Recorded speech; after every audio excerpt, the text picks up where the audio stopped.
Get an ex back with no contact. What exactly is no contact? The first thing I will say about this concept is that no contact, NC, is not a tool for you to use to get her back. I am going to say this again so that you understand it completely. NC is not a tool to get her back. NC is used to gain some distance from your situation, allowing you to objectively look at your situation and understand the reality of what is going on.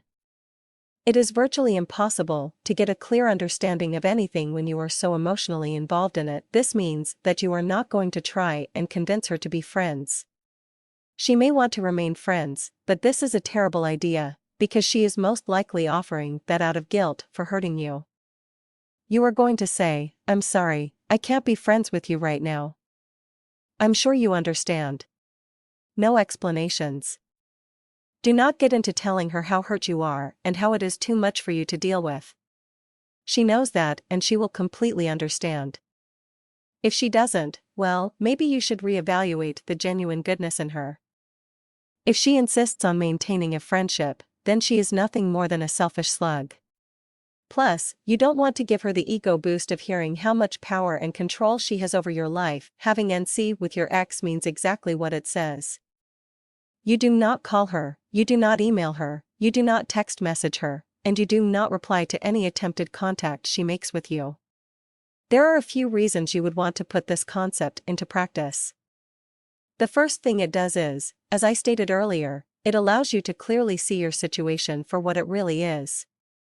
Do you really want a relationship with her, or are you just having a case of wanting what you can't have syndrome?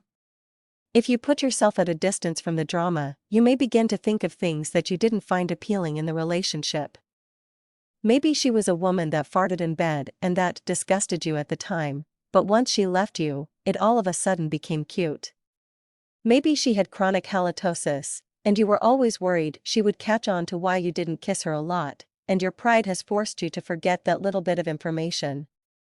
Sometimes a change of emotional scenery is all we need to realize that maybe the breakup was for the best after all. No contact, to me, also means not watching movies you both enjoyed together obsessively, not listening to the same music they like, not going to the places where you have a glimmer of hope of running into them at, and even if you must, cut off mutual friends for a while.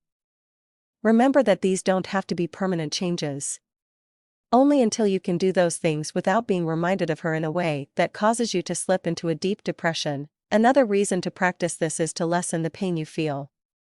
They say that time heals all wounds, and there is a lot of truth in that. The longer you go without contact with her, the less it hurts that she isn't calling, and eventually you realize that there is more to life than her and a relationship with her. Of course, this is tough to do if you are just sitting around the house all day, counting how many days it has been since you last spoke to her, and not keeping yourself busy with things like going to work, taking a shower, eating, sleeping, spending time with friends and family, and so many other things.